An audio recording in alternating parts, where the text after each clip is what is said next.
Hello everyone, स्वागत है आपका आपके यूट्यूब चैनल एम रेलवे में। आज जो है हमारी इकोनॉमिक्स की क्लास नंबर 6 है। ठीक है, चलिए हमारी जो क्लास है स्टार्ट करते हैं।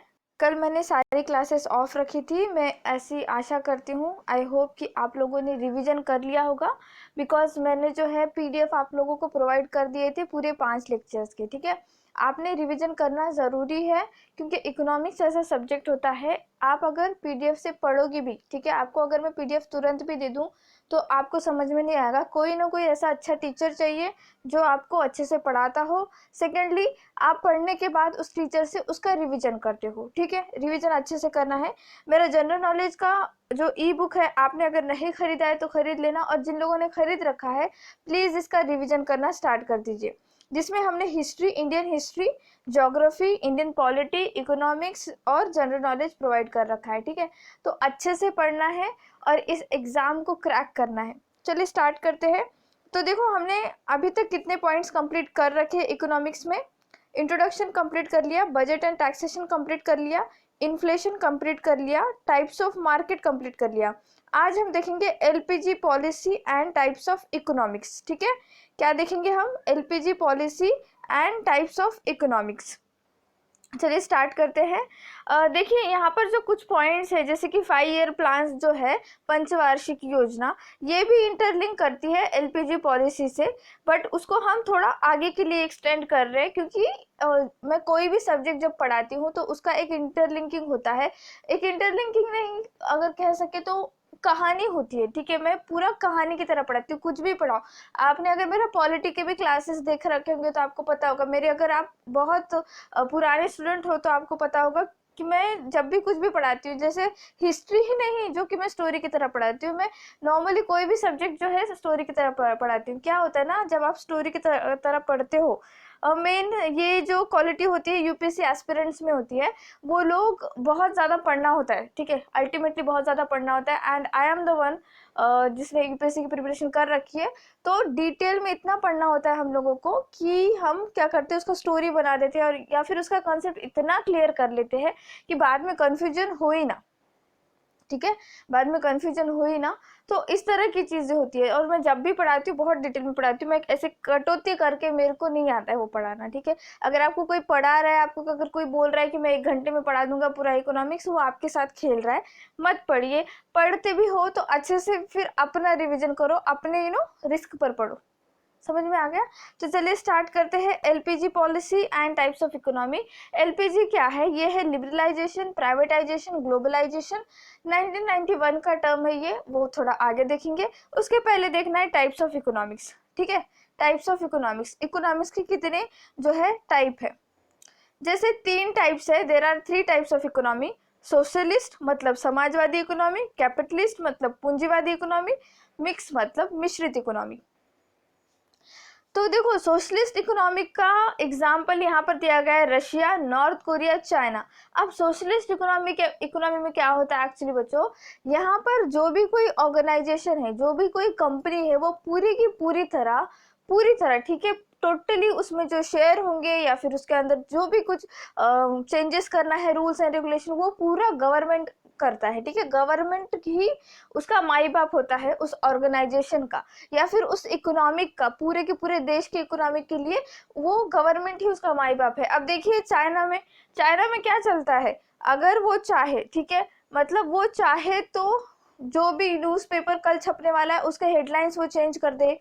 ठीक है, जो हमारा उनका मतलब उनका जो न्यूज़ चैनल वगैरह है, सब कुछ क्या है, वो सरकार का है। वो जो मतलब सरकार जो बोलेगी वो दिखाया जाएगा, भले ग्राउंड रियलिटी क्या है मैटर नहीं करता। तो समाजवादी जो हमारी इकोनॉमी होती है, सोशलिस्ट इकोनॉमी, वो क्या होती है, वहाँ पर डोमिनेंस किसका होता है? गवर्नमेंट का होता है, सरकार का दबाव होता है। वहीं अगर आप कैपिटलिस्ट इकोनॉमी देखेंगे, ठीक है, कैपिटलिस्ट में क्या होता है एक्चुअली, पूंजीवादी इकोनॉमी में जो डोमिनेंस होता है ना, वो प्राइवेट सेक्टर का होता है। डोमिनेंस प्राइवेट सेक्टर का माने जैसे कि अमेरिका का एग्जांपल बहुत बढ़िया है। यहाँ पर क्या होता है ना, अमेरिका में ऐसा नहीं कि गवर्नमेंट हस्तक्षेप करेगी, बिल्कुल नहीं। प्राइवेट ऑर्गेनाइजेशन, प्राइवेट कंपनियां चलाएगी, सब कुछ सही से करेगी। बस जो कैपिटलिस्ट इकोनॉमिक्स होती है, पूंजीवादी इकोनॉमी, इनका सिर्फ और सिर्फ एक एम होता है कि भाई किसी भी तरह से प्रॉफिट होना चाहिए, किसी भी तरह से देश को पैसा मिलना चाहिए, ठीक है, इस तरह का। और मिक्स इकोनॉमी मतलब दोनों का मिश्रण, ठीक है, किसी का एज सच डोमिनेशन नहीं, 50-50% चांसेस है कि गवर्नमेंट डोमिनेट करेगी या फिर प्राइवेट डोमिनेट करेगा या फिर कोई डोमिनेट नहीं करेगा, सेम जो है परफेक्ट कंपटीशन है, परफेक्टली चलेगा सब कुछ, ठीक है, इस तरह से। नेक्स्ट जो इसमें डिफरेंस है, main objective is to public welfare, ठीक है।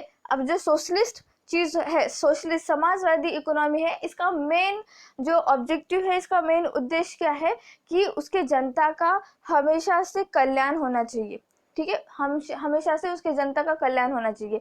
ये सिर्फ लिखावटी बातें हैं, ये चाइना के कॉन्टेक्स्ट में नहीं आती है, ठीक है। वो अगर अपने एक प्रोविंस को सैक्रिफाइस कर सकता है तो वो कुछ भी कर सकता है, ठीक है। नेक्स्ट थिंग, हमारे जो पूंजीवादी का सेकंड पॉइंट क्या है, मेन ऑब्जेक्टिव प्रॉफिट मेकिंग। मैंने जस्ट कहा कि भाई कुछ भी हो जाए प्रॉफिट कमा के दे दो। और मिक्स इकोनॉमी में बोथ, ठीक है, समाज हमारे जो जनता है उसका कल्याण भी होना चाहिए, ठीक है, समाज कल्याण अच्छे से होना चाहिए, प्लस पैसे भी आने चाहिए। थर्ड जो फीचर है इसमें, main feature is price restriction. अब प्राइस रेस्ट्रिक्शन क्या मतलब है इसका, इसकी मुख्य विशेषता क्या है कि कीमतियों पे पाबंदी होती है। अब कीमतियों पे पाबंदी इन द सेंस कि सरकार जो है वो कीमतियों को, जो भी प्राइसेस है, ठीक है, जो भी उसका प्राइस होगा किसी भी प्रोडक्ट का, उसके ऊपर पाबंदी लगा सकती है। सपोज बहुत ज़्यादा महंगा हो रहा है तो उसको सस्ता कर देगी, ठीक है, जैसा कि वेनेजुएला का क्राइसिस वाला चीज़ है ना, देखा ना, इस तरह की चीज़ होती है। नेक्स्ट है कैपिटलिस्ट, इसमें मेन फीचर होता है प्राइस मैकेनिज्म। अब प्राइस मैकेनिज्म क्या है, देखो यहाँ पे लिख कर दिया है, it is the feature in which prices of goods are determined by demand and supply. तो यहाँ पर क्या होता है ना, प्राइस मैकेनिज्म का मतलब होता है कि भाई अगर सपोज किसी भी प्रोडक्ट की, सपोज कोई फेयरनेस क्रीम है, उसका जो है डिमांड ज़्यादा है तो उसका कीमत भी उसी तरह से जो है रखा जाएगा, ठीक है। अगर किसी भी अब 2 फेयरनेस क्रीम है तो एक फेयरनेस क्रीम का डिमांड बहुत ज़्यादा है तो उसकी कीमत रख दी 100 रुपीज़, इस तरह की चीज़। और एक फेयरनेस क्रीम है जिसका डिमांड कम है, ठीक है, जिसका डिमांड कम है और उसका सप्लाई भी एज सच डिमांड कम है, तो उसका जो क्या करेंगे, उसका प्राइस कम रख देंगे, ठीक है। तो डिमांड एंड सप्लाई के ऊपर चलता है, तो इसको कहते हैं प्राइस मैकेनिज्म। और मिक्स में तो बहुत आता है, ठीक है। जो हमारी सोशलिस्ट इकोनॉमी है इसको सेंट्रली प्लान इकोनॉमी भी कहा जाता है, ठीक है, केंद्रीय द्वारा संचालित अर्थव्यवस्था करके भी जाना जाता है।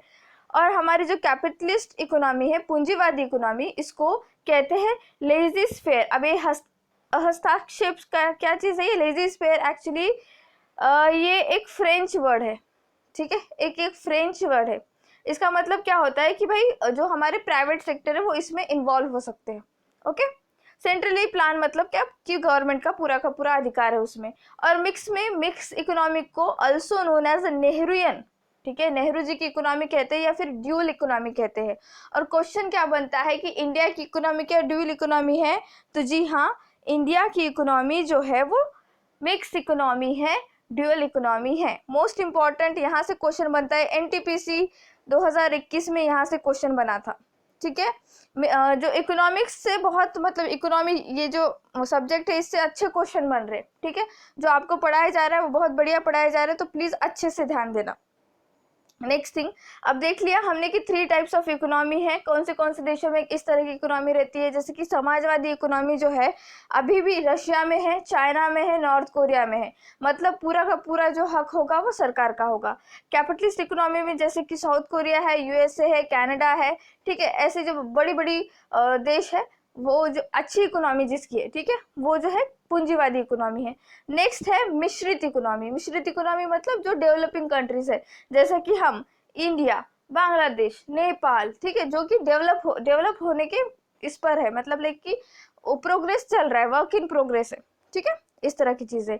तो देखो इंडियन इकोनॉमी, अब मैं आपको यहाँ से शुरू करती हूँ कहानी सुनाना, और आपको अच्छे से ये कहानी सुनना है, एलपीजी क्या है ना ऑल। अगर आपका देखो पढ़ाने का बहुत ज़्यादा क्या कहते हैं उसको, बहुत अलग अलग तरीके होते हैं कि पीडीएफ ओपन करो और पढ़ा लो, समझा दो, ठीक है, मतलब जितनी चीज़ें बतानी है उतनी बता दो। एग्जाम में अगर नहीं बनता है इस तरह की चीज़ें। बट मुझे क्या लगता है ना कि अगर मैं पढ़ा रही हूँ तो एग्जाम में उसके क्वेश्चन फंसने ही चाहिए, हमने उसको करना ही चाहिए, मतलब एम रेलवे के बच्चे रैंक लेकर आने ही चाहिए मतलब दैट्स इट। आपने देखना है वो महाराष्ट्र पोस्ट के बच्चों का हम लोगों ने इतना दिल पे ले लिया था कि हमने उनको बहुत बढ़िया तरीके से पढ़ा दिया था और बहुत सारे क्वेश्चन हमारे क्लासेस से, हमारे पीडीएफ से फंसे थे, ठीक है। तो हम जब पढ़ाते हैं ना तो बहुत ऐसे दिल से पढ़ाते हैं और मुझे बहुत अच्छा लगा कि अच्छा रिस्पॉन्स है इकोनॉमिक्स की क्लासेस का। इसी तरह से आप प्लीज़ बायोलॉजी को भी अच्छे से पढ़िए, हमने वहाँ पर भी बहुत ही हार्ड वर्क किया है।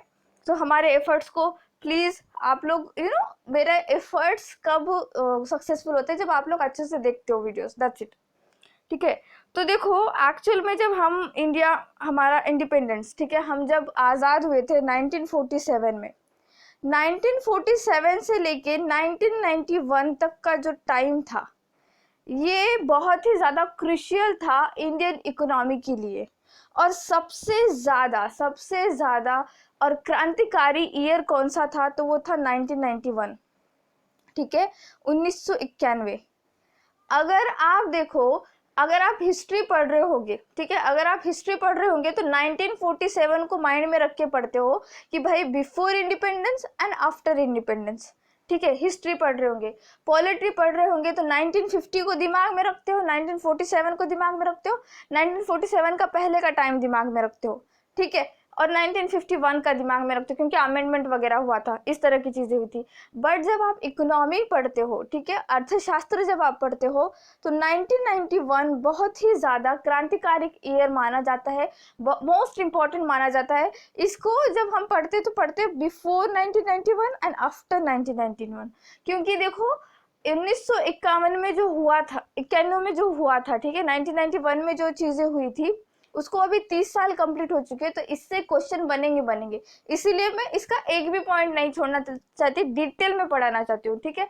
तो जिसको भी पढ़ना है बिंदास यहाँ पर बैठिए, अच्छे से कहानी सुनिए। अगर आपको लगता है कि काइंड ऑफ मैम बहुत ज़्यादा बता रही है तो 1.5 जो स्पीड होती है उस पर करके सुनिए, ठीक है, इस तरह की चीज़ें। तो स्टार्ट करते हैं, हम स्टार्ट करेंगे 1947 से। 1947 में एक्चुअली हुआ क्या था, यहाँ पर देखो, कि मैं सीधा मेरा ही पॉइंट बता देती हूँ। देखो 1947 में हम आज़ाद हुए, 1947 से जो है 1950 के दरमियान हम कह सकते हैं 1950 तक हम जो है थोड़ा सा स्टेबल हुए, ठीक है। 3 साल लग गए हमको स्टेबल होने के लिए, मतलब हमारा संविधान बना, हमने सोचा कि किस तरह से इकोनॉमी चलानी है, हमने सोचा कि किस तरह से सरकार चलानी है, किस तरह से इलेक्शन होंगे, किस तरह से प्रोविंस बटेंगे, किस तरह से पूरे जो प्रोविंस बटे हुए हैं उनको कैसे इकट्ठा करेंगे, प्रोविंस मतलब स्टेट्स, ठीक है, किस तरह से अलग अलग प्रोविंस बटे हैं उनको कैसे इकट्ठा करेंगे। तो इस तरह की चीज़ें हुई और हमको पूरा देखो बच्चों 3 साल लग गया स्टेबल होने के लिए, 1947 से लेकर 1950 तक। और सरकारी तिजोरी में जितना भी पैसा था वो अच्छे से यूटिलाइजेशन हुआ, ऐसा नहीं है कि यूटिलाइजेशन नहीं हुआ, ठीक ठाक यूटिलाइजेशन हुआ उसका। अब क्या होता है ना, 1950 से पंचवार्षिक योजना शुरू होती है। पंचवार्षिक योजना 5 ईयर प्लान शुरू होता है। 5 ईयर प्लान में क्या होता है, एक्चुअली 5-5 साल का एक गोल रखा जाता है, ठीक है, हर 5 साल का एक गोल रखा जाता है, वो आगे हम पढ़ेंगे।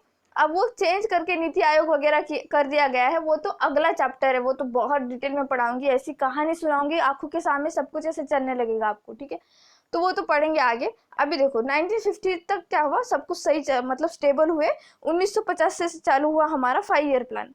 तो 1951 से एक्चुअली 1951 से जो है 5 ईयर प्लान चालू हुआ। तो हमने क्या किया कि पहले जो टाइमिंग था 5 साल का उसमें हमने एग्रीकल्चर को थोड़ा सा ध्यान में रखा कि भाई हम एग्रीकल्चर सेक्टर को बढ़ाते हैं, आगे बढ़ाते हैं, इस तरह की चीज़ें, ठीक है। तो ये 5 ईयर प्लान हुआ और इसमें जो है देखो काइंड ऑफ इस तरह का हुआ ना कि पहला जो पंचवार्षिक योजना था, यहाँ पर हमने इंडस्ट्रियल ग्रोथ को, इंडस्ट्री को इतना ध्यान नहीं दिया, हमने इंडस्ट्री को इतना ध्यान दिया ही नहीं। और क्या हुआ 1956 में जो सेकंड पंचवार्षिक योजना होती है, ठीक है, उसके शुरुआत में हमने क्या किया कि सेकंड पंचवार्षिक योजना में इंडस्ट्री को बहुत ज़्यादा ध्यान देना शुरू किया, इंडस्ट्रियल डेवलपमेंट पे ध्यान देना शुरू किया। इसमें एक्चुअली क्या होता है ना, जब आप इंडस्ट्रियल पे ध्यान देना शुरू करते हो तो फॉरेन मनी आना ज़रूरी होता है। और फॉरेन मनी आना ज़रूरी इसलिए हो जाता है क्योंकि आपके पास जितने भी रिसोर्सेज अवेलेबल है वो एक ना एक दिन ख़त्म होते हैं। हमको ना हम जब कहते हैं कि इंडिपेंडेंट इकोनॉमी या फिर इंडिपेंडेंट पर्सन, ठीक है, जब भी आप कहते हो कि मैं इकोनॉमिकली या फिर मैं फाइनेंशियली इंडिपेंडेंट हो चुकी हूँ या फाइनेंशियली इंडिपेंडेंट हो चुका हूँ, ये ध्यान में रखना, आप कभी भी इंडिपेंडेंट नहीं हो सकते। ओके, आप इंटरडिपेंडेंट रहते हो, ठीक है, भले ही आप पैसा कमा रहे हो ऑल दैट, बट आप इंटरडिपेंडेंट होते हो। तो इसी तरह की चीज हुई इंडिया के साथ। क्या हुआ ना कि देखो हमारे साथ क्या हुआ था कि जब अंग्रेज आए यहाँ पर ट्रेड करने के लिए, तो हमारे जो पूर्वज थे उन्होंने उनको ट्रेड करने की परमिशन दे दी। ट्रेड करते करते करते करते उन्होंने हम पे राज करना शुरू कर दिया। अब उन्होंने हम पे राज करना शुरू कर दिया, इसीलिए हमारी जो इंडियन इकोनॉमी थी, जब हम आज़ाद हुए तब उन्होंने क्या किया कि भाई जितना भी हमको मिल रहा है, हमारे पास जितने भी रिसोर्सेस है, हम उसका ही अच्छे से यूटिलाइजेशन करेंगे, ना हम बाहर वालों को अंदर आने देंगे, ना हम बाहर जाएंगे। इस तरह की चीजें हो गई। क्यों? तो एक तो डर था, इनके दिल में डर था। देखो जैसे कि कोरोना का अभी जैसे टाइम है, ठीक है, आप अगर घर में ही रहोगे, आपको ऐसा पता चल गया कि भाई अगला वाला जो इंसान है वो चोर है, तो क्या आप उसको घर में इनवाइट करोगे? नहीं इनवाइट करोगे। भले ही कंडीशन चेंज हो चुकी थी, बट क्या था ना, वो टाइम इतना खराब था। मैं आपको सच में बताऊं कि अगर कोई कोट पैंट पहन के गोरा आदमी सूटकेस वगैरह लेके, वो ब्रीफकेस वगैरह लेके अगर घूमना, ऐसे नॉर्मली भी घूमता हुआ दिखाई दिया, तो लोग डर जाते थे कि भाई ये फिर से तो हम पर राज नहीं करेंगे। इस तरह की चीजें हुई थी। तो जो सरकार में लोग बैठे थे वो लोग भी थोड़े से डरे हुए थे। उन्होंने भी सोचा कि भाई नहीं, हम लोग इनको जो है इन्वेस्टमेंट नहीं करने देते, हमारे पास जितने रिसोर्सेस है हम वो यूज करेंगे। अब आप सोचो कि आप घर के अंदर बंद हो, आपने सोचा, आप जितने भी लोग हैं, सपोज 7-8 लोग हैं या 5-6 लोग हैं पूरे फैमिली के, आपने सोचा कि हम घर के बाहर नहीं जाएंगे, हमारे घर में जितना रिसोर्सेज अवेलेबल है हम उतने पे जो है सेटिस्फाई रहेंगे। एक ना एक दिन तो ऐसा आएगा कि आपका अनाज खत्म होगा। ऑब्वियस है, रिसोर्सेस खत्म होते ही होते हैं, इसीलिए हम डिपेंडेंट होते किसी और के ऊपर, ठीक है, इसी को इंटरडिपेंडेंट वाला सिचुएशन कहते हैं। तो क्या होता है ना कि रिसोर्सेस जो है धीरे धीरे धीरे खत्म होने लगी, और एक टाइम आया 1991। 1991 में क्या हुआ बच्चों, ये टाइम थोड़ा हमारे लिए, थोड़ा नहीं एक्चुअली फाइनेंशियल क्राइसिस आ गए, ठीक है, मतलब आर्थिक आपदा आ गई हम लोगों पर। इस तरह की आपदा आई कि हमारे पास फॉरेन एक्सचेंज बचा ही नहीं था। फॉरेन एक्सचेंज जो था हमारे पास सिर्फ 7 दिनों का बचा था। हमारे पास डॉलर वगैरह नहीं था। अब क्यों नहीं था डॉलर, वो अलग बात है, वो कैसे हुआ क्या हुआ वो अभी हमारा पॉइंट है ही नहीं, वो यूपीएससी के लिए सही है, अभी आपको नहीं पढ़ना है वो, ठीक है। तो देखो इस 1991 ईयर में क्या हुआ था कि जो फॉरेन एक्सचेंज था या फॉरेन मनी था, फॉरेन रिजर्व था, वो था ही नहीं। और फॉरेन रिजर्व नहीं मतलब क्या, अल्टीमेटली आप पेट्रोल नहीं खरीद सकते दूसरे देशों से, ठीक है, और अगर आप पेट्रोल नहीं खरीद सकते तो आप कुछ भी काम नहीं कर सकते। तो सिर्फ और सिर्फ 7 दिनों का जो था हमारे पास फॉरेन रिजर्व बाकी था, और उस 7 दिनों के फॉरेन रिजर्व पे तो हम देश चला सकते थे क्या? नहीं चला सकते थे। तो फिर देश में जो भी ब्यूरोक्रेट्स है, ठीक है, बड़े बड़े जो अर्थशास्त्री है, उन लोगों ने सजेस्ट किया कि सरकार को सजेस्ट किया कि हमारे पास जो गोल्ड पड़ा हुआ है, हमारे पास जो सोना पड़ा हुआ है, हम उसको बेचकर पैसा जो है फॉरेन से लेकर आते हैं, फॉरेन से जो है पैसा लेकर आते हैं। तो जितना भी गोल्ड था हमारे पास हमने वो बेच दिया। और किसको किसको बेचा? एक तो हमने बेचा, यूके को बेचा, जापान को बेचा अराउंड, और जितना भी पैसा मिला हम लेकर आए। फिर भी वो पैसा जो हुआ बच्चों, हमको पूरा कंप्लीटली वो हमारे नीड्स कंप्लीट नहीं कर सका, ठीक है, वो हमारे नेसेसिटीज कंप्लीट नहीं कर सका। हम फिर से जो है दिवालिया कंडीशन पर आ गए, ठीक है, फाइनेंशियल क्राइसिस हो गई। अब क्या होता है, जब फाइनेंशियल क्राइसिस आती है तो बड़ी बड़ी जो भी सरकारें होती है, बड़ी बड़ी कंट्रीज, एक्चुअली बड़े बड़े देश क्या करते हैं, जो भी बड़े बड़े ऑर्गेनाइजेशन है, बड़ी बड़ी बैंक है, वहां से लोन लेते हैं, ठीक है। तो एक बैंक का नाम आता है IMF। क्या है? IMF क्या है? International monetary fund. ये एक बैंक है, इसमें 190 कंट्री अप्रोक्सीमेटली मेंबर्स है। ये हम पढ़ेंगे अगले चैप्टर में कि IMF क्या चीज़ है, वर्ल्ड बैंक क्या चीज़ है, क्यों आए, वो इजाद क्यों हुए, WTO एंड ऑल, सब कुछ हम पढ़ेंगे। हिस्ट्री एकदम बारीक, इनका सब कुछ हम बारीकी से देखेंगे, वो अलग बात है। लेकिन IMF से क्या हुआ, लोन लेना हमने सही समझा, हम गए उनके पास लोन लेने के लिए।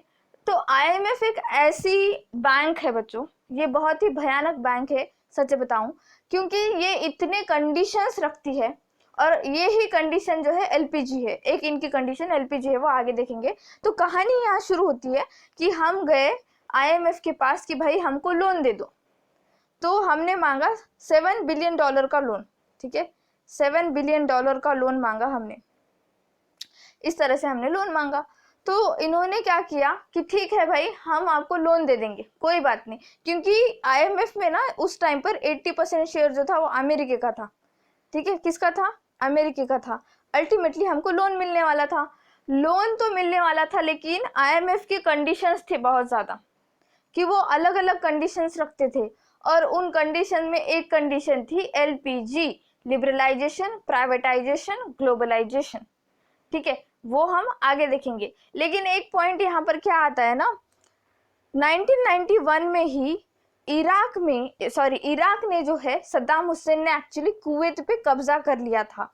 तो शुरू हुई थी गल्फ वॉर, ठीक है, शुरू हुई थी गल्फ वॉर।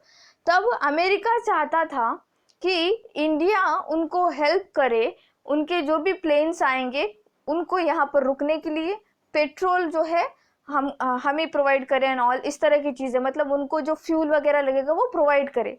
और IMF ने ये कंडीशन हमारे सामने रखी, और IMF ने कहा आप 7 बिलियन मांग रहे हो, हम आपको 3 गुना देंगे, मतलब हम आपको 21 बिलियन डॉलर देंगे, आप हमारी ये कंडीशन जो है अप्रूव करो।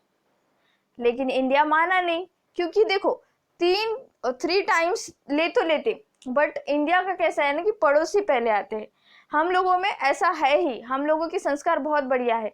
तो इंडिया ने कहा नहीं, हमसे ये नहीं होगा।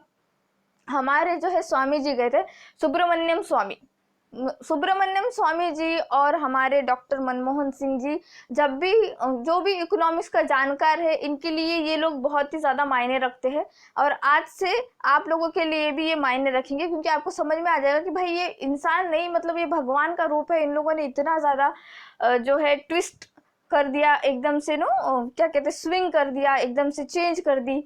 वो नहीं, क्या एक मीम आता है, हालात बदल दिए एंड समथिंग लाइक दैट, इस तरह की चीज़ें। तो देखो हमारे जो सुब्रमण्यम स्वामी गए IMF, और उन्होंने कहा कि देखो हमारी क्या कंडीशन है, हम तो देखो आपकी हेल्प करेंगे विदाउट अ डाउट, क्योंकि देखो अल्टीमेटली हम घुटनों पे आ चुके थे, और IMF ऐसे ही लोगों को लोन देता है, ग्रीस को भी ऐसे ही लोन दिया था उसने, तो हम घुटनों पे आ चुके थे। सुब्रमण्यम स्वामी जी ने कहा कि हम आपकी कंडीशंस मानने के लिए तैयार है, बट आप जो 7 बिलियन लोन दे रहे हो ना, $7 बिलियन लोन जो दे रहे हो, उसमें से $2 बिलियन जो लोन है वो नॉन कंडीशनल दो, उसके ऊपर कुछ भी कंडीशन मत लगाओ। यहाँ पर जो है हमारे स्वामी जी जीत गए।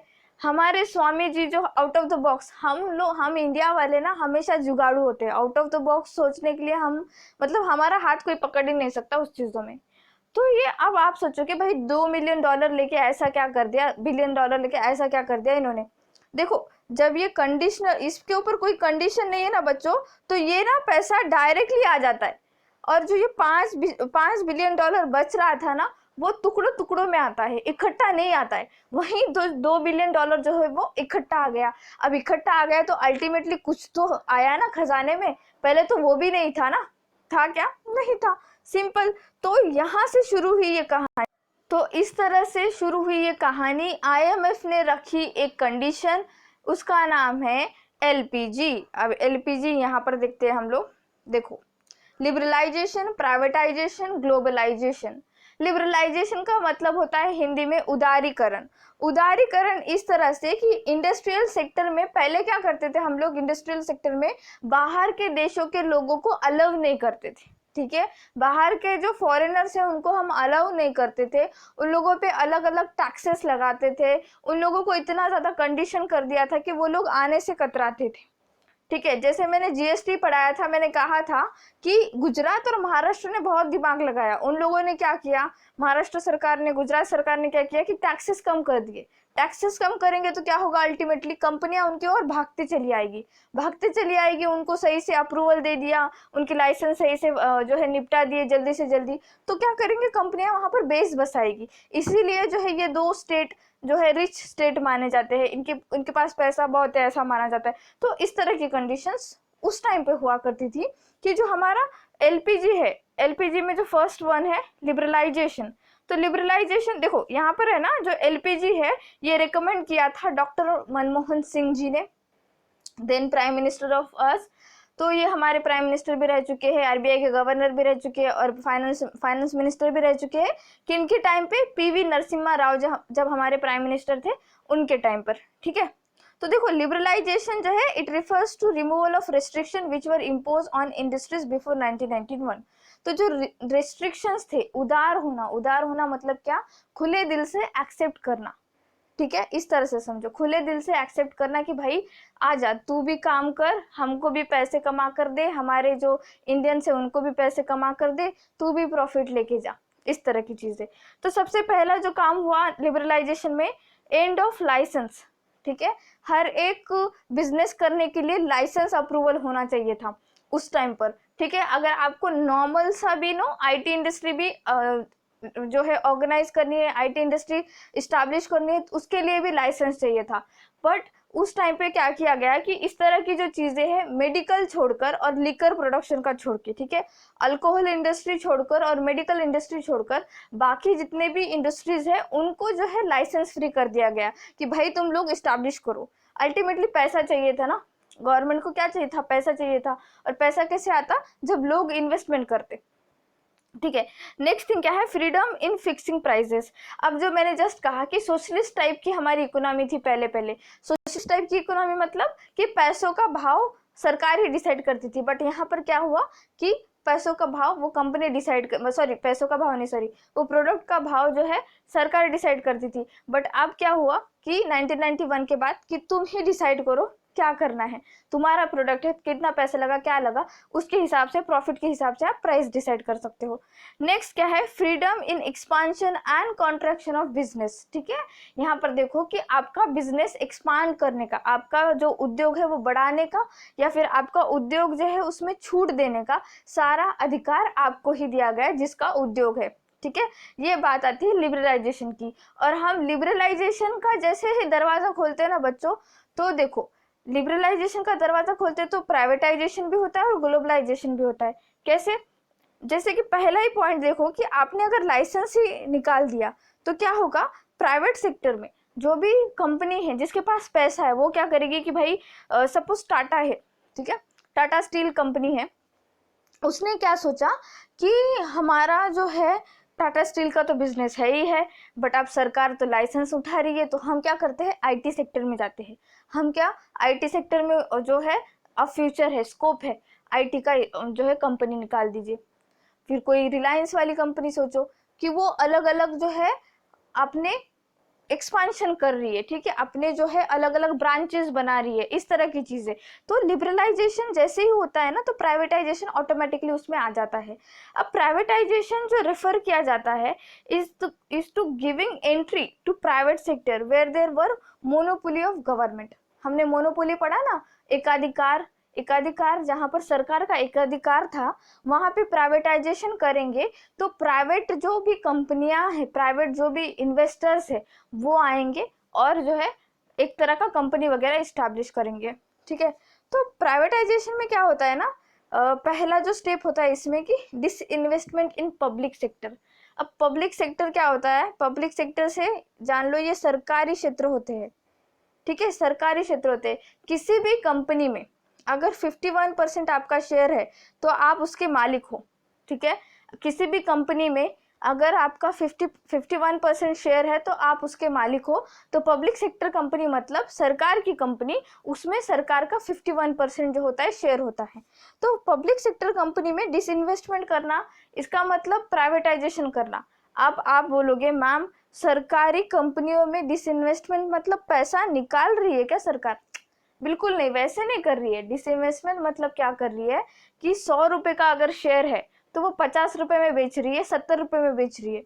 और ऐसा अगर कर दिया जाए तो क्या करेंगे, जो नॉर्मल पब्लिक है वो खरीदेगी, है ना, जो बड़ी बड़ी ऑर्गेनाइजेशन है, बड़ी बड़ी कंपनियां है वो खरीदेगी। तो इस तरह से क्या होगा कि 100 रुपए का कीमत जो था शेयर का वो कम हो गया। तो क्या हुआ, फिर वो डिसइन्वेस्टमेंट हुआ, बट अल्टीमेटली क्या हो रहा है, पैसा आ रहा है। ठीक है, इस तरह की चीजें। तो ये क्या हुआ, प्राइवेटाइजेशन हुआ। नेक्स्ट है globalisation. It refers to integration of various economies of world. तो ग्लोबलाइजेशन का क्या है इफेक्ट, लिबरल जैसे ही होते हो आप लोग, तो आप प्राइवेट में जाते हो, ग्लोबल में जाते हो। तो क्या हुआ कि ग्लोबलाइजेशन हुआ 1991 में। 1991 में देखो बहुत सारी चीज़ें हुई कि हमारी मिस वर्ल्ड जो है हमारी और miss world, miss universe India की थी। और 1991 में तो वैसे तो मैं पैदा नहीं हुई थी, बट मेरे भैया जो है कहते हैं वो, मेरे भैया बहुत ज़्यादा, मतलब 1991 के टाइम पर वो 5-6 साल के थे आई थिंक, कुछ इस तरह से। तो वो कहते थे कि जब केबल टीवी आया था, ठीक है, मतलब इतना ज़्यादा मोनोपोली था गवर्नमेंट का। डीडी वो दूरदर्शन ही चलता था, पहले दूरदर्शन ही चलता था, ऐसे नहीं था कि कोई अलग सी केबल टीवी एंड ऑल। पर 1991 के बाद जो है केबल टीवी वगैरह आना शुरू हुआ, अलग अलग चैनल्स आने लगे, इस तरह की चीज़ें। तो भैया अभी 2020 में बता रहे थे लॉकडाउन के टाइम पर कि दादाजी हमको बिल्कुल भी वो केबल चेंज नहीं करने देते थे और डीडी देखते थे, इस तरह की चीज़ें। तो ये चीज़ें हुई। 1991 हमारे लिए इतिहास में, हमारे लिए बहुत ही गोल्डन अक्षरों में, जो कहते हैं ना, स्वर्ण अक्षरों में लिखा जाएगा, इस तरह की चीज़ है 1991।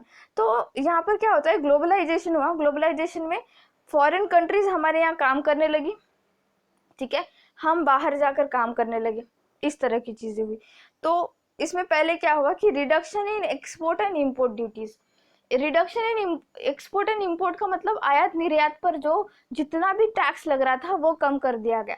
सब पहले क्या होता था ना कि इंडिया में जो हमारी इकोनॉमी थी वो क्लोज इकोनॉमी थी, जैसा कि मैंने आपको बताया कि भाई हम किसको एंट्री नहीं करने देते थे और हम भी एग्जिट नहीं करते थे, इस तरह की चीज़ें थी।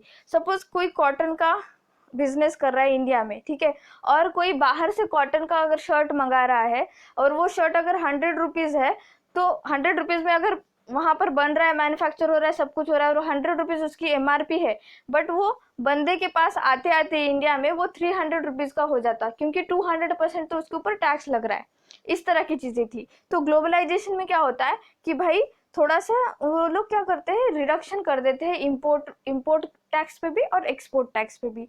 Second, promotion of foreign investment. तो जो है जैसे ही आपने टैक्स कम किए, समझ लेना, जैसे ही आपने टैक्स कम किए इन्वेस्टमेंट बढ़ जाता है, ठीक है, इन्वेस्टमेंट बढ़ जाता है। आप अगर टैक्सेस ज़्यादा रखोगे तो जितना भी जो भी आपकी खुद की पब्लिक, पता है आपकी खुद की पब्लिक ही पैसा छुपाने लगती है कि भाई टैक्स पे करना पड़ेगा फालतू में, हम लोग इतना मेहनत से कमा रहे और टैक्स ये लेके जाएगी सरकार, इस तरह की चीज़ें होती है। तो अगर आप टैक्स कम करोगे, टैक्स का जो स्लैब है वो कम रखोगे, तो अल्टीमेटली जो है इन्वेस्टमेंट होगा, अल्टीमेटली पैसा किसको मिलेगा, सरकार को मिलेगा, ठीक है। तो ये थी LPG reform, liberalisation, privatisation, globalisation. अब मुझे बताना LPG का एक्चुअल में हमको फायदा क्या हुआ। सबसे पहले तो हमारी जो इकोनॉमी है वो फास्टेस्ट ग्रो करने लगी, ठीक है, जहाँ पर 2.4%, 3% जो GDP आता था, वो अब कितना आने लगा था, 6%, 7%, इस तरह से आने लगा था। एक टाइम तो ये था बच्चों, 2003 से लेके 2007 का टाइम इस तरह से था। ऐसा नहीं है कि 1991 में ये रिफॉर्म आया तो अल्टीमेटली 1991 में ही बूम हुआ, ऐसा बिल्कुल भी नहीं हुआ। कोई भी जब रिफॉर्म आता है तो उसको अल्टीमेटली 5 से 6 साल लग जाते हैं पूरा अच्छे से होने के लिए। और जो LPG का रिफॉर्म हमको देखने को मिला वो मिला 2002 में, ठीक है, 2002 के आसपास जो है बहुत ज़्यादा हमको रिफॉर्म देखने को मिला। इंडिया के पास बहुत पैसा था उस टाइम पर।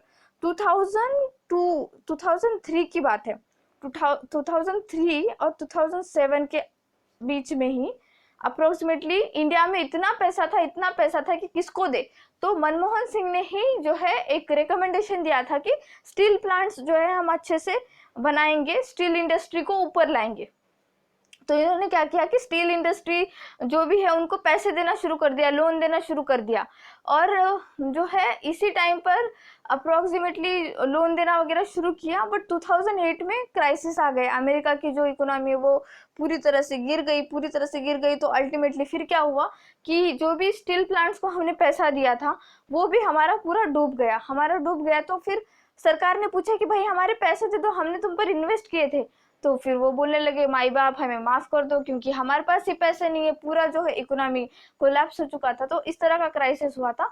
हमेशा ऐसा ही होता है, जब आप अप जाते हो तो थोड़ा सा डाउन जाते हो। सेम विथ कोरोना वायरस, अभी ऐसा ही हुआ है। हमारी इकोनॉमी बहुत सही चल रही थी, बहुत ज्यादा सही चल रही थी, बट बिकॉज ऑफ कोरोना अब वो नीचे जा रही है। ठीक है, अब वो नीचे जा रही है। डोंट वरी, रिकवर होगी बहुत ज्यादा। हम जो है डबल डिजिट में हमारी जीडीपी जाएगी। आईएमएफ ने खुद कहा है कि हमारी जो इकोनॉमी है वो ग्रोइंग इकोनॉमी है। ठीक है, हमारी जो ग्रोथ हो रही है वो सही हो रही है।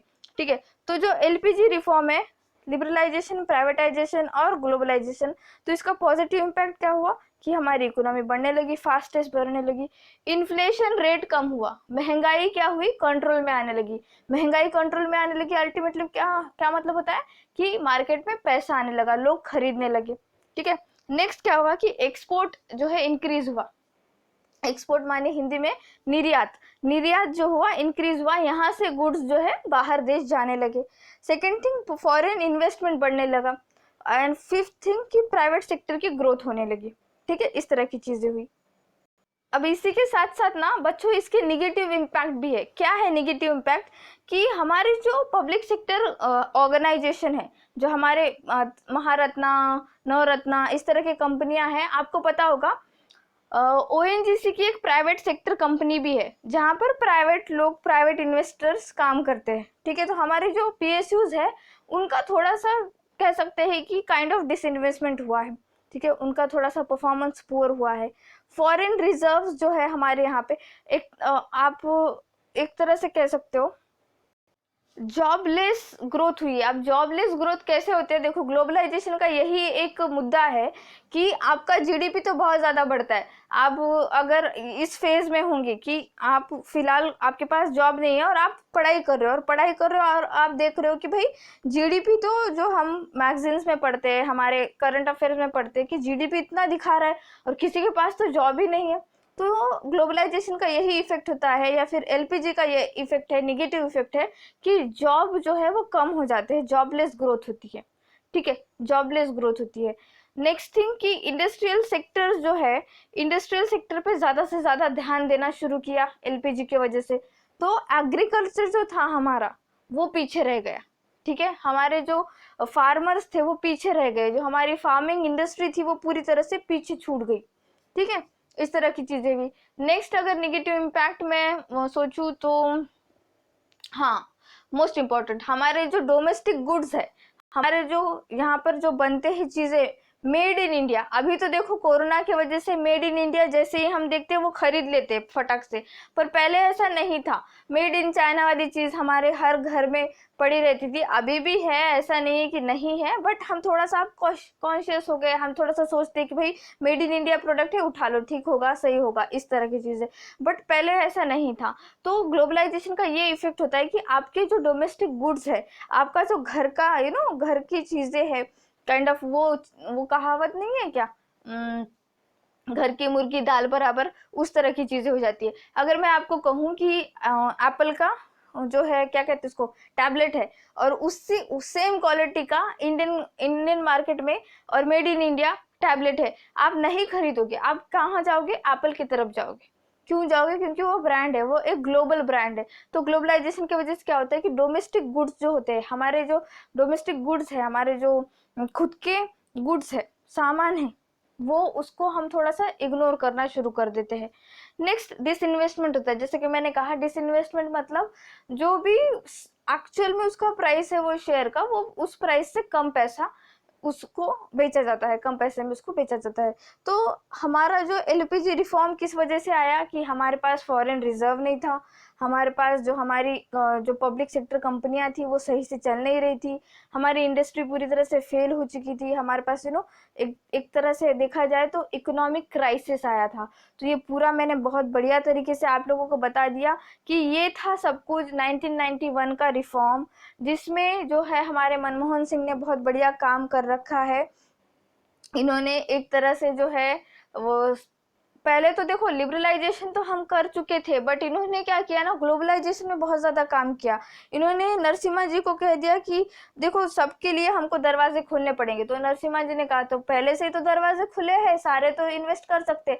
लेकिन उन्होंने कहा नहीं नहीं, इन्वेस्टमेंट करने के लिए हमको जो है लाइसेंस वगैरह का पूरा जो हमने कंडीशंस रखा है उसको थोड़ा सा क्या कहते हैं, उसको थोड़ा सा ढीला करना पड़ेगा। उसको हम जो है थोड़ा सा क्या कर सकते कि टैक्स स्लैब कम कर सकते हैं, इस तरह की चीजें। अब वो टेक्निकल चीजें हैं, बट यही सेम वर्डिंग थी उनकी कि हमको दरवाजे खोलने होंगे।